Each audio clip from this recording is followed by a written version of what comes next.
예, 안녕하십니까. 오늘은 성경의 이슈별 담론 제44화입니다. 오늘의 주제는 성경의 중간기입니다. 성경의 중간기는 즉 신구약의 중간기를 말하는 거죠. 영어로는 intertestamental period라고 합니다. 성경의 중간기는 구약 성경의 마지막 선지서 말라기 이후부터 신약 성경의 시작, 즉 세례 요한과 예수 그리스도까지 약 400년의 기간, 대략 BC 420년부터 BC 1세기 초를 가리킵니다. 400년의 침묵기로도 불립니다. 성경이 구약과 신약 사이 약 400년의 침묵기라 불리는 신구약 중간기는 결코 하나님이 일하지 않으신 공백기가 아닙니다. 오히려 신약을 향한 하나님의 치밀한 구속사적 무대 세팅이 이루어진 역동적인 시기였습니다. 1절 신구약 중간기 역사적, 성경적 중요성을 살펴보겠습니다. 먼저 역사적 의미와 배경입니다. 이 기간은 페르시아 제국 말기에서 헬레니즘, 즉 그리스 시대를 거쳐서 로마 제국 초기로 이어지는 정치 문화적 대전환기입니다. 하나님의 새로운 계시, 예언이 기록되지 않았으나 하나님이 섭리 속에서 구원 역사 준비가 이루어졌습니다. 먼저 주요 역사적 사건을 다니엘서 예언과 연계해서 간략히 살펴보겠습니다. 페르시아 시대는 BC 539년부터 332년인데 유대인의 귀환, 성전 재건, 슬룹바벨이 했죠. 그다음에 에스라, 느헤미야서들이 만들어졌습니다. 그다음에 두 번째는 알렉산더 대왕과 헬레니즘 시대는 BC 332년부터 된 거고요.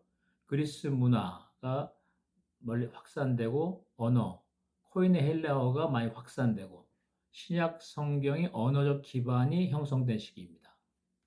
그리고 프롤레미 이집트에 그리고 시리아의 셀루쿠스가 지배하는 시대고 이때는 유대인을 박해했습니다. 특히 안티오쿠스 에피파네스가 아주 대표적인 사람이죠.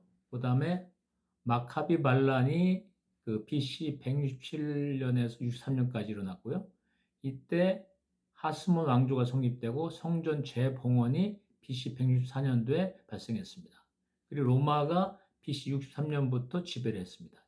이때는 헤롯 왕 시대고 신약 시대 직전 정치 상황이 되겠습니다.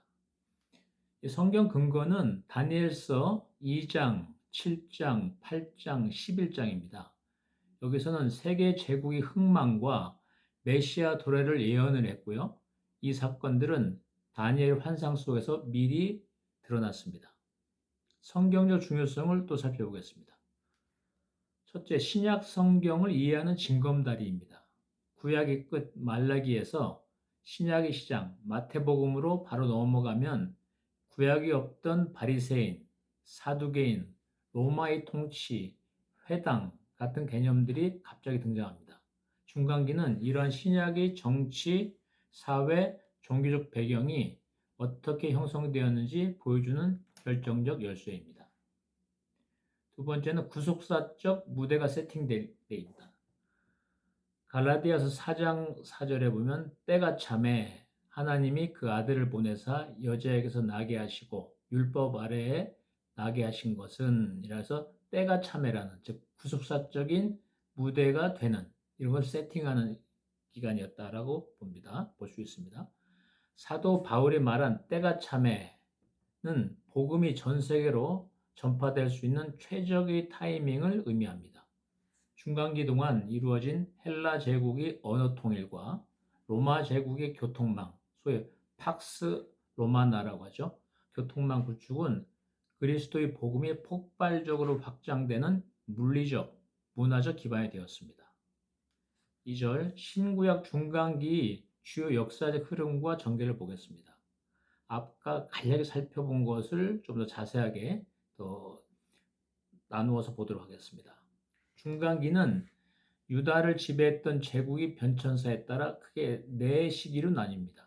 즉, 신구약 중간기는 유대민족을 지배했던 주변 제국들이 거대한 패권 교체기였습니다. 이 시기는 크게 네 가지 제국 제어기로 나누어 살펴볼 수 있습니다. 첫째가 페르시아 통치기입니다. BC 주전 538년부터 332년이죠. 구약의 말라기 선지자 이후 유대 땅은 페르시아, 성경에서 바사라고도 표현합니다만 페르시아입니다. 바사 제국의 영토였습니다. 이 시기는 고레스 왕의 조령으로 시작된 포로 귀환, 고향으로 돌려보내는 거죠. 포로 귀환과 예루살렘 성전 및 성벽 재건이 완료된 시점과 맞물려 있습니다. 역사적인 특징은 페르시아는 피지배 민족이 종교와 문화를 비교적 용인하는 정책을 폈습니다. 덕분에 유대인들은 에스라와 느헤미야의 지도 아래 성전을 중심으로 종교적 공동체를 재건할 수 있었으며 예언자가 사라진 자리에 율법을 연구하고 필사하는 학사, 즉 서기관이죠. 성경에는 서기관이라고 표현하는데요. 학사들의 역할이 급부상하게 되었습니다. 두 번째는 헬라 제국과 프톨레마이오스 셀레우코스 왕가의 체계입니다. 이거는 주전, 즉 BC 332년부터 167년입니다. 알렉산더 대왕이 페르시아를 무너뜨리면서 유대 땅은 급격한 헬라화의 소용돌이에 휘말리게 됩니다. 알렉산더 사후 제국은 그의 부하 장군들에 의해 분할되었으며 유대는 두 왕가의 지배를, 즉 알렉산더 대왕의 부하 장군들이 나눠서 통치할 때 두 왕가의 지배를 차례로 받았습니다. 첫째가 프톨레마이오스 왕가는 이집트를 기반으로 했는데요. 초기 유대를 지배했던 이들은 온건한 문화 정책을 펼쳤습니다. 이 시기에 이집트 알렉산드리아에 살던 유대인들을 위해 구약 성경을 헬라어로 번역한 70인역이 탄생했습니다. 두 번째는 셀레우코스 왕가인데 시리아를 기반으로 형성된 왕가입니다. 이후 유대의 지배권을 빼앗은 이들은 강력한 강제 헬라화 정책을 추진했습니다. 특히 안티오쿠스 4세, 즉 에피파네스죠. 에피파네스는 예루살렘 성전에 제우스 신상을 세우고 돼지 피로 제사를 지내는 등 유대교를 전면 말살하려 했습니다. 이는 유대인들의 극심한 분노와 저항을 촉발했습니다. 세 번째가 하스몬 왕가와 마카비 혁명기입니다. 이건 주전 167년부터 63년입니다. 셀루코스 왕과의 혹독한 종교 박해에 맞서 제사장 마따이아와 그의 아들 유다 마카비를 중심으로 유대인들이 무장 봉기를 일으켰습니다. 역사의 특징은 게릴라 전술로 시리아 군대를 격파한 마카비 가문은 주전 164년 예루살렘 성전을 탈환하고 더럽혀진 제단을 깨끗이 청소하여 하나님께 다시 봉헌했습니다. 이를 기념하는 절기가 바로 신약 성경에 등장하는 수전절입니다. 정치적 변화가 있었는데요. 이 혁명의 성공으로 유대는 약 100년 동안 하스몬 왕가라는 독립 유대 왕국을 유지하게 됩니다. 그러나 시간이 흐르며 왕권과 대제사장직을 독점한 권력층 내부에서 심각한 부패와 권력 투쟁이 발생했습니다. 이 시기에 권력화된 성전 세력에 반발하며 율법의 순수성을 지키고자 했던 바리새파와 성전 권력을 장악한 귀족층인 사두개파의 분파적 대립이 고착화되었습니다. 네 번째는 로마 제국 통치기입니다. 주전 63년 이후가 되겠습니다. 하스몬 왕가의 극심한 내부 권력 투쟁을 틈타 주전 63년 로마의 폼페이우스 장군이 예루살렘을 함락시키면서 유대는 로마의 속주로 전락하게 됐습니다. 역사적 특징을 보면 로마는 유대인들을 효율적으로 통치하기 위해 이둠의, 즉 에돔이죠. 에돔 출신의 정치가인 헤롯을 유대인의 왕, 헤롯 대왕으로 임명했습니다. 헤롯은 유대인들의 환심을 사기 위해 예루살렘 성전을 대규모로 증축해서 헤롯 성전을 만들었는데요. 이 대규모 증축을 하는 동시에 철저한 공포 정치도 동시에 폈습니다. 신학과의 연결입니다. 이 로마 통치가 바로 예수 그리스도께서 탄생하시기 직전의 역사적 무대입니다.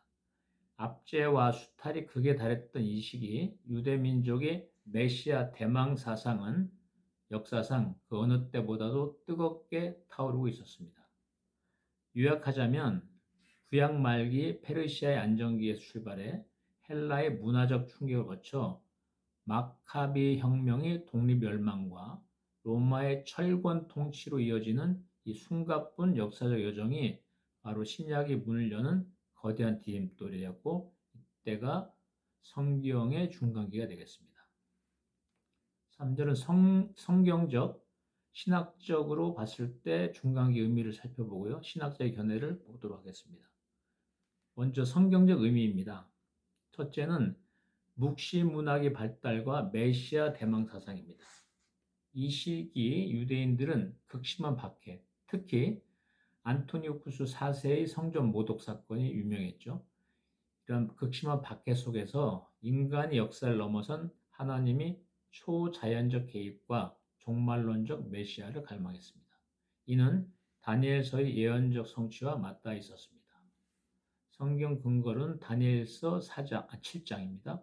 넷째 짐승과 인자 같은 이 도래가 여기에 해당되겠습니다.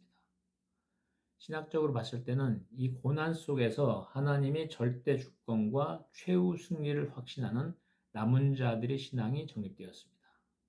두 번째는 70인역의 탄생입니다. 복음이 세계화를 준비하는 것입니다. 알렉산더 대왕에 의해 헬라어가 세계 공용어가 되면서 구약 성경이 헬라어로 번역되었습니다.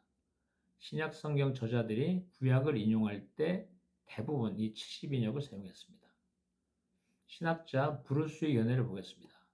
복음주 신학자 브루스는 70인역은 초기 기독교 교회가 이방 세계에 복음을 전파할 때 가장 강력한 선교 도구였다고 평가했습니다. 언어의 장벽을 허무시는 하나님이 선제적 조치였던 셈입니다. 세 번째는 종파의 형성과 율법주의 대두입니다. 성전 제사를 주도하며 친헬라 성향을 띤 사두개파와 이에 반발하여 율법의 순수성을 지키려 했던 거룩한 자들, 하시딤이라고 하는데요. 거룩한 자들의 후예인 바리새파가 이 시기에 확립됩니다. 신학자 라이트의 견해를 보겠습니다. 톰 라이트는 당시 유대 종파들의 움직임을 하나님의 나라가 어떻게 임할 것인가에 대한 정치적, 종교적 투쟁으로 분석합니다. 이들이 왜곡된 열심이 결국 신학시대에 예수 그리스도의 참된 하나님 나라 복음과 충돌하게 됩니다. 두 번째는 신학적으로 한번 해석해 보겠습니다.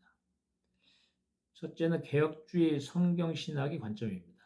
이 기간은 중간기 기간은 하나님이 점진적 계시와 구원 계획의 연속성을 보여줍니다.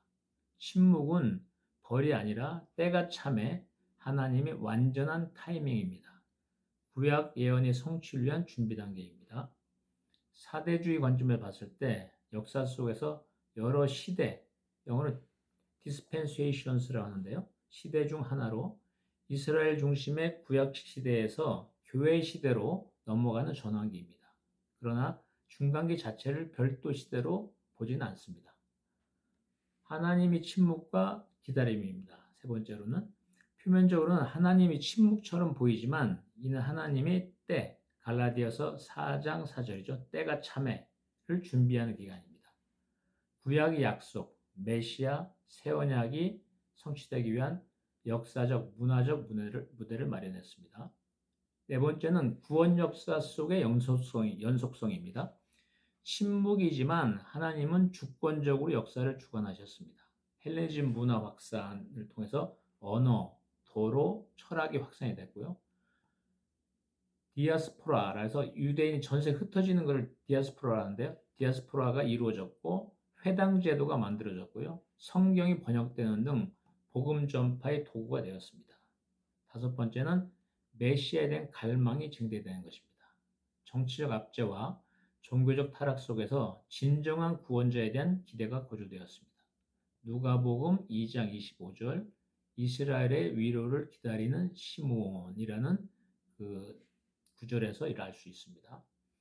세 번째는 신학자 견해들을 한번 정리해 보겠습니다. 많은 보수 신학자들은 침묵 속에서의 하나님 활동을 강조합니다. 하나님은 선지자를 이 기간에는 보내지 않으셨지만 세계사를 움직여 이 메시아이기를 예비하셨습니다.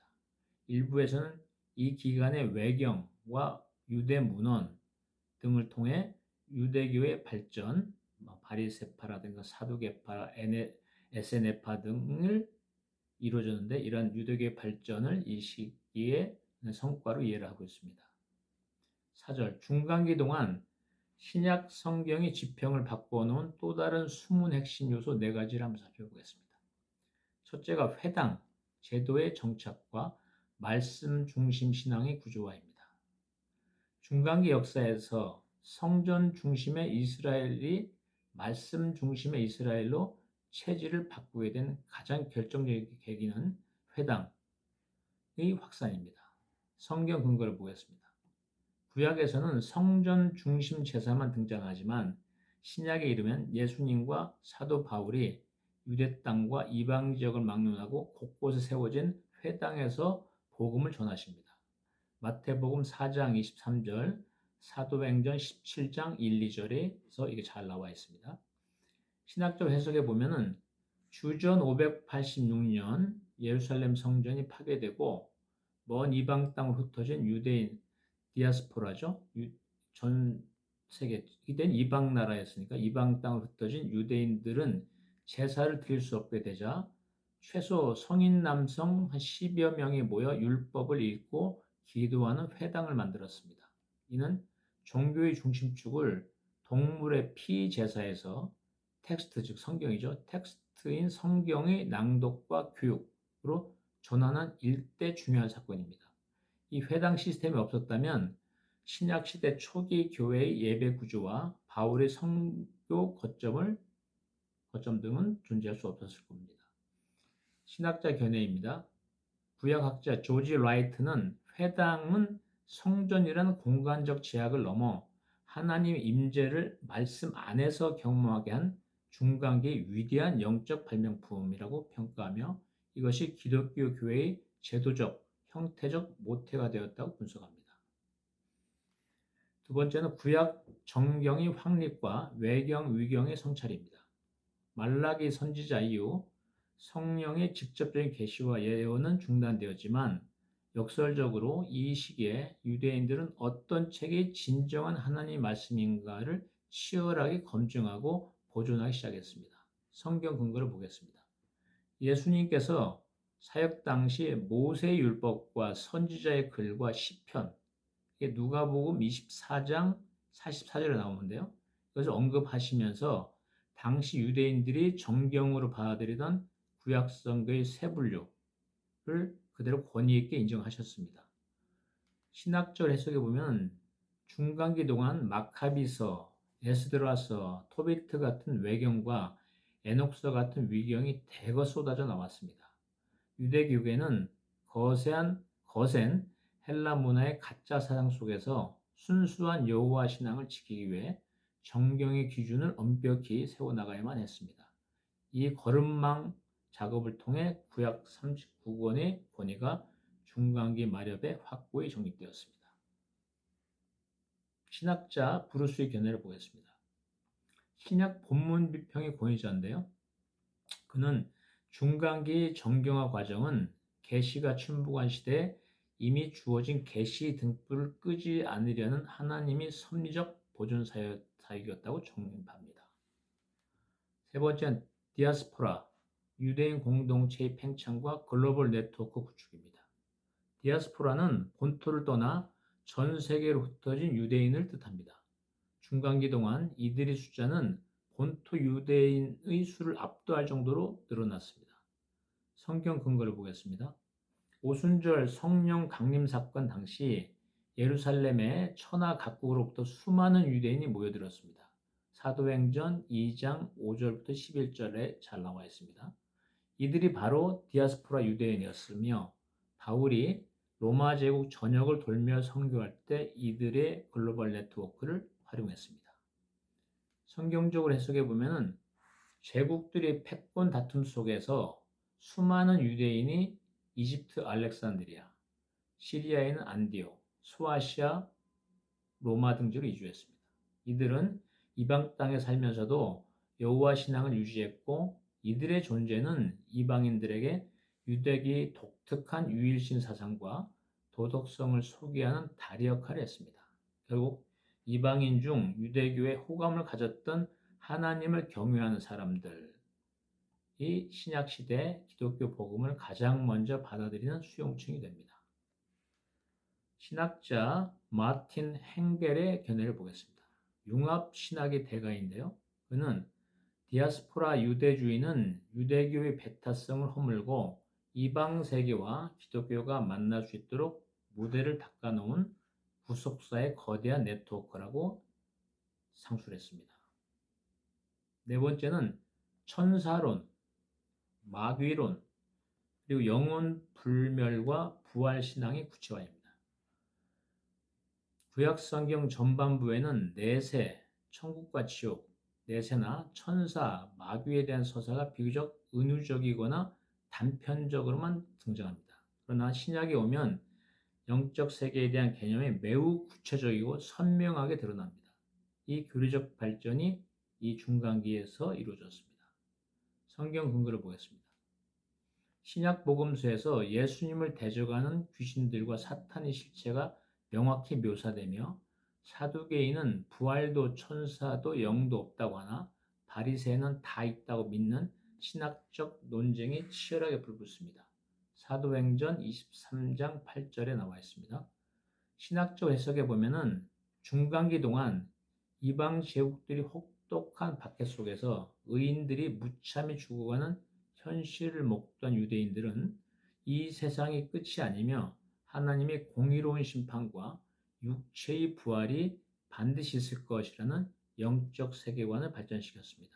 또한 눈에 보이는 제국들의 배후에 영적 세력의 전쟁이 존재함을 깨달으며 천사론과 마귀론이 정교해졌습니다. 이는 신앙의 영적 전쟁 개념과 부활 소망의 신앙적 토양이 되었습니다. 신학자 레드의 견해를 보겠습니다. 하나님 나라 신학이 거두로 알려져 있는데요. 그는 중간기 유대교의 종말론과 부활 신앙의 발전은 하나님의 점진적 계시 과정이라며 이 시기에 다듬어진 영적 세계관을 바탕으로 예수 그리스도의 부활이라는 우주적 사건이 비로소 신약 성도들에게 온전히 이해될 수 있었다고 평가합니다. 이처럼 중간기는 겉으로는 침묵의 시대였지만 내부적으로는 회당이라는 플랫폼을 만들고 정경이라는 데이터를 정제하며 디아스포라라는 글로벌 네트워크를 깔고 부활과 영적 세계라는 고도화된 세계관을 준비한 하나님의 가장 치밀한 기획과 감독의 시간이었습니다. 5절 현대적 시사점을 한번 정리해 보겠습니다. 첫째가 침묵 속에서도 일하신 하나님이 주권입니다. 중간기 400년 동안 예언자는 없었지만 하나님은 역사의 수레바퀴를 돌리시며 신약의 무대를 완벽하게 연출하셨습니다. 우리 삶이나 거시적 역사 속에서 하나님의 음성이 들리지 않는 듯한 침묵기를 지날 때에도 하나님은 배후에서 여전히 신실하게 일하고 계신다는 사실을 신뢰하게 됩니다.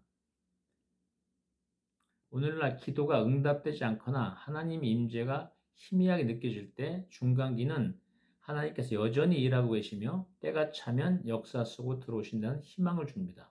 시편 27편 14절에 기다릴지어다 라고 말씀하고 계십니다. 두 번째는 문화적 융합 속에서의 정체성 수호입니다. 당시 유대인들은 헬라화라는 거대한 문화적 동화 압박을 받았습니다. 이는 오늘날 세속화된 가치관 속에서 살아가는 현대 그리스도인들에게 동일한 도전이 있습니다. 본질, 율법과 신앙을 지키되 세상의 도구, 언어와 플랫폼을 복음 전파에 어떻게 활용할 것에 대한 지혜를 줍니다. 헬레니즘처럼 현대 문화, 기술, 글로벌리즘을 복음 전파의 도구로 삼아야 합니다. 그러나 타협하지 말고 정체성을 또한 지켜야 합니다.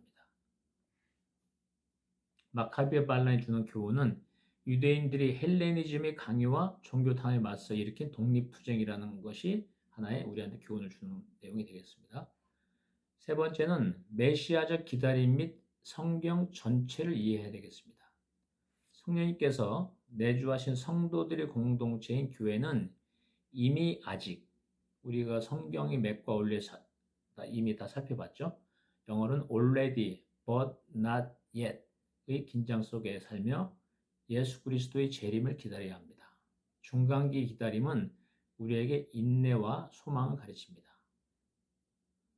신약을 읽을 때 중간기를 알면 예수님의 사역, 갈릴리 사역이라든가 예루살렘을 배경으로 한 사역이라든가 바리새파와의 논쟁 등이 더 명확해집니다.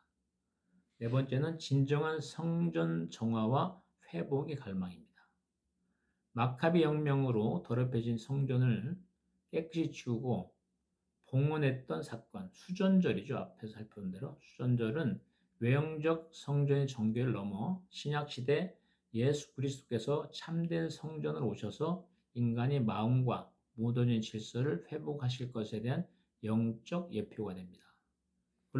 글로벌리즘에 대항하여 구축 운영할 글로벌 전자무역 등 절대 진리수 플랫폼 역시 신구약 중간기에 닦인 로마의 길과 헬라어처럼 시대 인프라를 구축하여 세상의 흐름을 주도하고 보이지 않는 통치적 가치를 실현하는 현대적 사명과 영적으로 맞닿아있다고 볼 수 있습니다.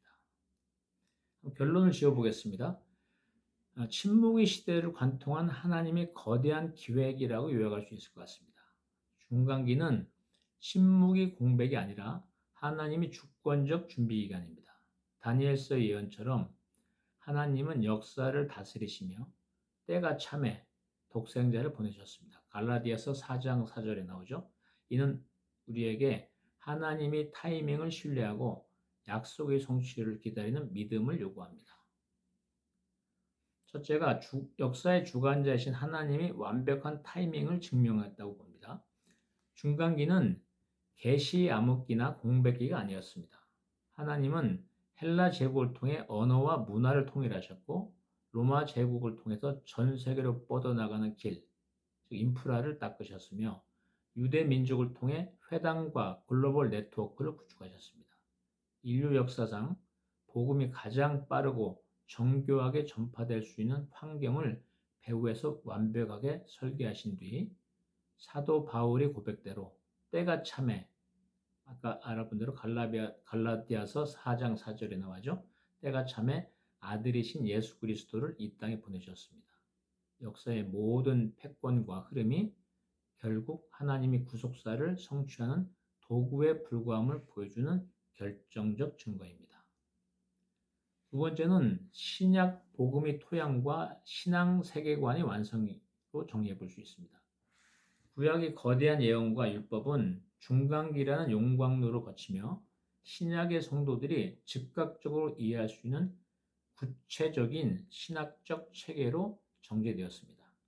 고난 속에서 정립된 부활 소망과 내세관, 영적 세계에 대한 통찰, 그리고 전 세계로 확산된 디아스포라 공동체는 초기 기독교 교회가 탄생하고 폭발적으로 성장할 수 있는 영적, 제도적 모태가 되었습니다. 즉 중간기는 구약의 씨앗이 신약의 열매를 맺히기 전 땅속에서 가장 치열하게 뿌리를 내리던 영적 준비기였습니다. 세 번째는 현대 지도자를 향한 선미적 시사점이라고 볼 수 있습니다. 중간기가 주는 가장 강력한 메시지는 하나님이 침묵하시는 것처럼 보이는 순간에도 배후에서는 가장 거대하고 치밀하게 일하고 계신다는 사실입니다. 이는 거대한 글로벌 변혁과 혼돈의 시대를 살아가는 현대의 그리스도인들과 리더들에게 깊은 영적 안도감과 통찰을 줍니다. 눈에 보이는 세상의 정치, 경제적 패권, 그 당시는 로마와 헬라였죠. 이런 세상의 정치, 경제 패권과 플랫폼, 회당과 네트워크이죠. 그 당시로는 이런 플랫폼을 하나님의 주권 아래에서 해석하고 보이지 않는 영적 정체성을 끝까지 지켜내어 마침내 다가올 하나님의 나라를 예비하는 것이 중간기 역사가 오늘날 우리에게 던지는 최종적인 지사점입니다. 다음은 성경 이슈별 담론 제45화 2단에서 뵙겠습니다.